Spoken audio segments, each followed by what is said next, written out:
Welcome back to another session of running mechanics analysis. So let's go and take a look at this runner.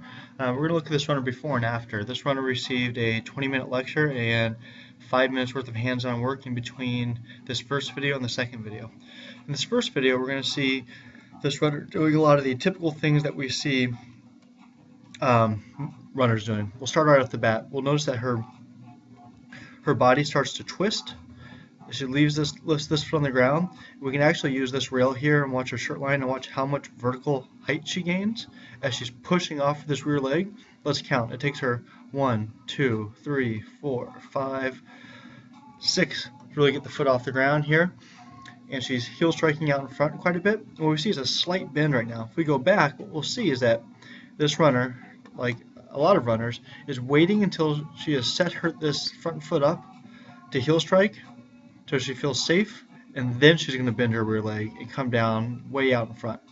And if you notice, once they bend the rear leg, this angle behind the knee stops bending, and the leg just swings through. And watch this, the lower leg just kicks out in front as they push off this rear foot. So this runner's mindset is to set herself up with the front leg for the safe landing, and then just to swing this front leg back through again. The entire thought process is on the front foot landing, and we see a lot of braking force here. This causes knee pain, hip pain, shin splints. And we're also seeing this jump and push off the rear, which causes plantar fascia pain. It overworks the soleus and causes Achilles pain. And then we see this really big heel strike out in front, which creates a very large braking force. Okay, here's the same runner. We're going to take a look at her after we received a 20-minute lecture and 5 minutes of hands-on work, emphasizing that getting good form down doesn't take much. If you have someone overlooking you and giving you feedback, but to get out there on your own and maintain that perception, that takes work. It takes years of work. It means that every step of the way, for years and years, you have to think about it. And you have to let go of this expectation that someday you'll just get it naturally and you can zone out and not think about it. You have to accept the fact that the time when you're running is a time to perfect the skill and to perfect your running mechanics. It's not a time to zone out. And that changes the focus of running in general from one that of focusing on your intensity and your distance and your time to one where your focus is on perfecting the movement, and while you're perfecting the movement, to cover a distance, to cover a certain amount of time, and to run at a certain intensity, but the way you're moving being the primary thought process. When we saw this runner running the first time, with the braking force she's putting with her foot landing out front, we could say in a way that she's running in squares. Her foot lands out front here, stays on the ground, pushes off, comes up, and swings back through. So kind of like in this rectangle pattern. What we're trying to do is get more in a circle pattern here, where the foot lands underneath, comes back off the ground, underneath, back off the ground. If we saw a vehicle going down the road with square wheels, we wouldn't blame the injuries or the mechanical issues this car is having on its engine or on its CV joints. We would easily point out that the wheels are the issue. Its square wheels are obviously causing the issue. Yet in running, so many times people want to look for easy shortcuts, and they want to avoid the actual issue of what's causing them an injury. And yep, it's a mentality that I don't think is going to change, and I don't see a need to try to convince the world that they need to change. But hey, if you're here listening right now, then maybe we can make an impression. So let's look at this runner. So it's definitely lifting the toes a little bit here on the side of the foot, but what we are seeing is this rear leg is bending a lot sooner. They're landing closer underneath their center of mass, and let's watch now. We see this leg bending sooner, coming off the ground, coming higher. And we see this other leg coming off the ground soon. Now look, now we don't see a toe lift or heel strike and landing nice and flat underneath the knee. So this foot is coming back and coming off the ground, using the knee bend to bring it up, and then it comes back down. What we're not seeing is the lower leg swinging way out in front. It comes down, lands underneath. This runner, again, could be a little better, but hey, for her first time, this is pretty good. Let's watch this time. So we got a good bend here, We're coming down pretty close to underneath. Again, foot's come off the ground, coming down pretty close to underneath. So in this video, what we're going to do is we're going to take a look at 2011. Here we have Davila running, and she's running the Boston Marathon. She got dropped. And what we're going to see is she catches up to the winner, but then she gets passed in the end. We're just going to look at it from a running mechanics point of view, and I should say that after this race, she did develop a stress fracture, and that really hurt her for the Olympics in 2012. So let's go and take a look here and see what we're seeing. Okay, so here we go. Let's go and take a look. So we can see in the back here, we can see the bottom of Davila's shoe, and we see a pretty big heel strike there. Notice what we see is we see her bend her foot. She is going fast, so her heel's coming high, but now we're going to see the angle behind her knee stop bending, and she swings the leg through. If you look how straight her leg is in the rear, she's pushing off. Look how far back her leg is. You can see how, and then now we watch, the lower leg comes through. Look how far forward that lower leg is. That's an extreme heel strike. Let's watch her come a little closer here. Let's watch this runner though. Bend their leg sooner. It keeps bending. And what we're going to see is the foot lands. The foot's coming down underneath the knee. As we go along here, we'll get a little better view. So we're seeing here, see how the femur's more perpendicular to the ground. This foot's coming up. And this foot's coming down flat. And it's landing underneath the knee. And this runner is not leaving their leg. Look, the leg's not going straight behind. There's a significant bend in the knee because they're bringing the foot, they're catching the foot up, and then they're letting this other foot just fall down underneath the leg. Now, compare that to Davila here. Look at that absolutely extreme heel strike. You can't get any more extreme of a heel strike than that. So there's no mystery in why she got a stress fracture here. And I think something that's important to point out is that a lot of people say, well, the Kenyans must be genetically superior, and that's why they're winning. But again, if we saw a car going down the street with square wheels, which is what we're seeing here, versus a car that has round wheels, it would not, I mean, anyone can predict who's going to win, and that's what we see going on here as well. So for the car with square wheels to be keeping up and passing the car with round wheels over 24 miles into a marathon, we have to say that this car probably has a bigger engine, and then that takes out the genetic piece of it.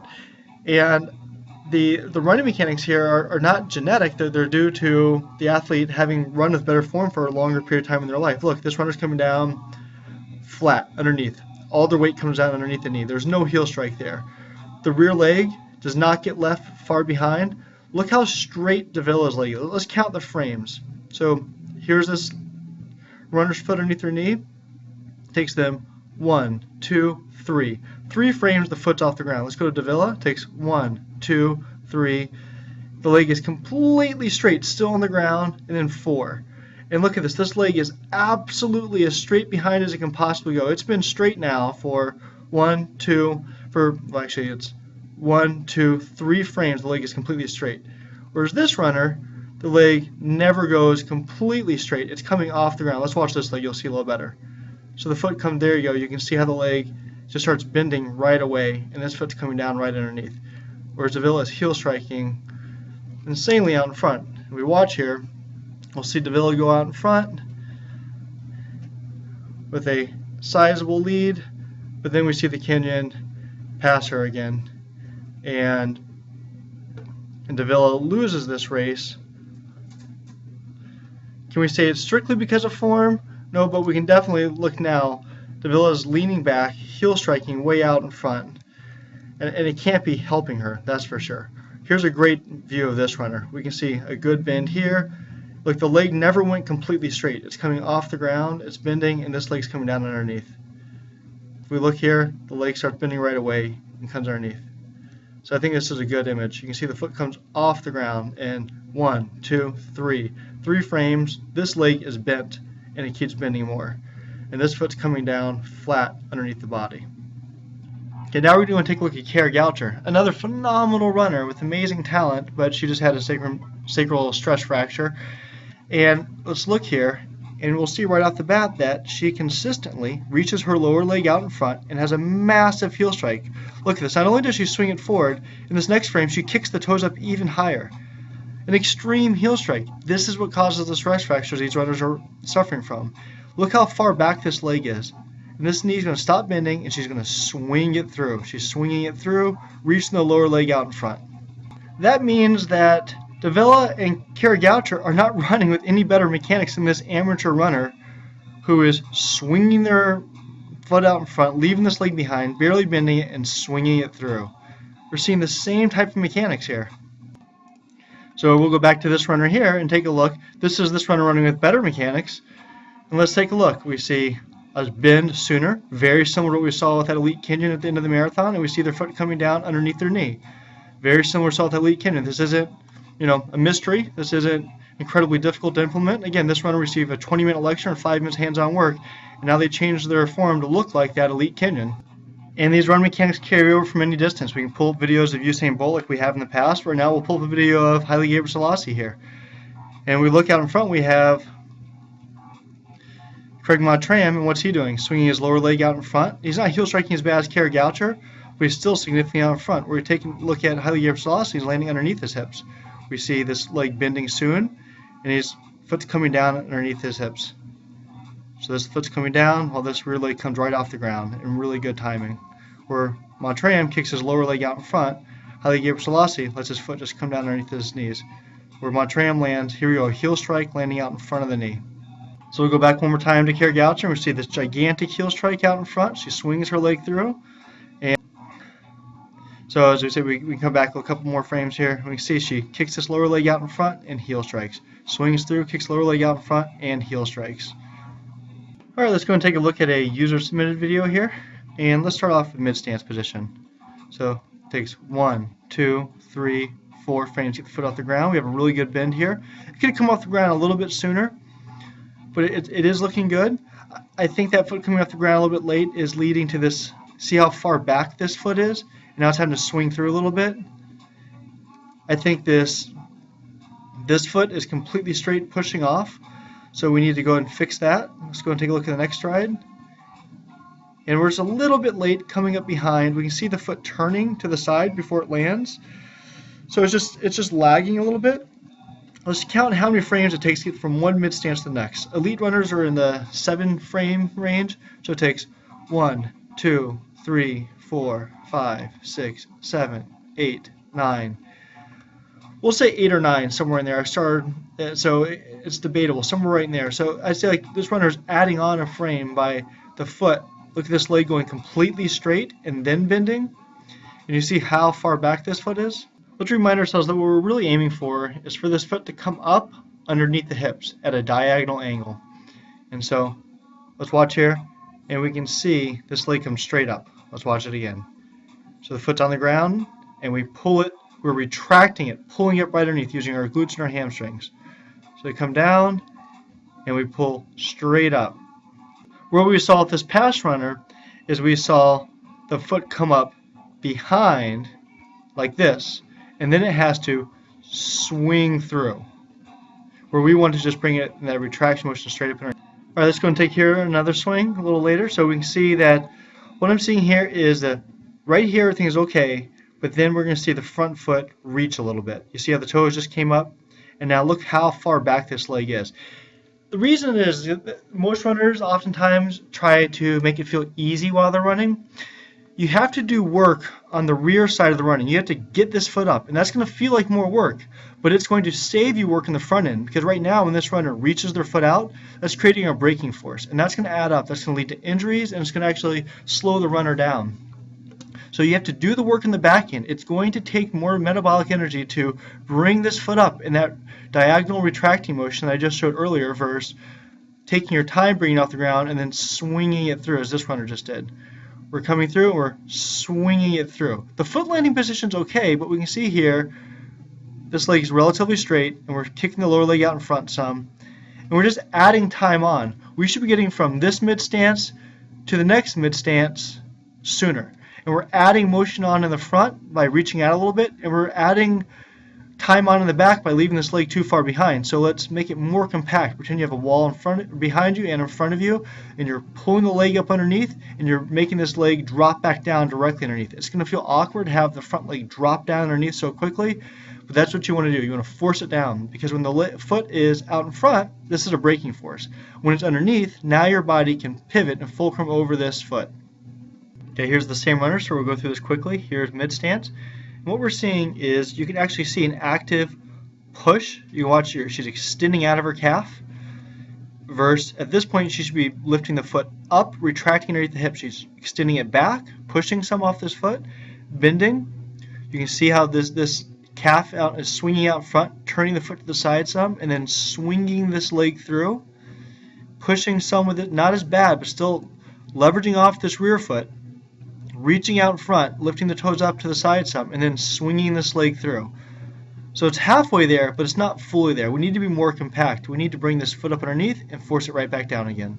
As a reminder of what that looks like, we'll look at that. Here's a runner running at 4 minute per mile pace, and we see the rear leg does not go straight. It comes right off the ground, and this foot retracts up underneath, which forces this foot down to come down. You can see how this foot just comes down flat underneath the knee here. This foot's coming up. Now this runner is running faster than the previous runners. That's the reason the foot's coming higher is because the force required to bring the foot off the ground sooner. So you can see that again. We'll watch it again here.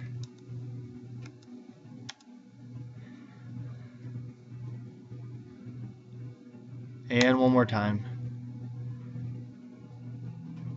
So you can see this retracting motion there. Okay, let's go and take a look at this runner here. And we see a little bit of leverage off the rear foot. Not bad. It's coming right up. Good bend. But we're seeing a little bit of reach. You see how the foot's out in front some? This isn't bad. But what I'm seeing is the runner's putting a little too much focus on the landing foot. You can see how it's kicking out in front some. That's making it a little more difficult than it needs to be. And because this foot's out in front a little bit, you can see how there's kind of like a backwards leaning motion here. It's just getting better, but what we need to focus on is learning to let this front leg fall down, just fall down easy. Let it just drop out of the hip socket to be nice and relaxed. Let's take a look at this runner here. We're seeing the rear foot staying on the ground just a little too long, and we can see the lower leg starting to swing out in front. So this runner's setting herself up to land out in front and then focusing on the rear leg. This is very common to say, okay, I'm going to set myself up for a good landing and then I'm going to swing the leg through. You can see that there's no more bend now. There's just kind of a swing through. She's definitely getting some of the aspects, like a really good flat landing, and that's good. But we need to do the work on the back end. Bend this knee, retract this foot up. It doesn't have to come super high, but it needs to be retracting sooner. Rather than bringing it behind and then swinging it through, we need to go ahead and just retract it underneath and force this foot down. Okay, here's this runner in mid stance, and let's take a look here. So the foot's coming off okay behind, but what we're seeing is you can see the toes starting to come up a little bit there. You can see the toes are up. So this foot's coming up way too behind. All the focus is on this front foot, and you saw how there's just a slap down to the ground. And so at this point, the runner is leaning backwards because they reached out in front. And now this foot's up behind, or if this runner could learn to just let the front leg come down to the ground sooner, this retraction actually is pretty good. It's just this motion is interfering. They're lifting the toe some and it's slapping down a little bit. So you can see how far back behind this leg is. This foot needs to come up underneath, and this front foot needs to come down more underneath. All right, here's a runner that'll be in the Boston Marathon on Monday. And what we're seeing, though, is they are really leaving this foot on the ground really late and really reaching this foot out front. So they're doing this horizontal movement. Running is a vertical movement. The foot's coming up and the other leg's coming down.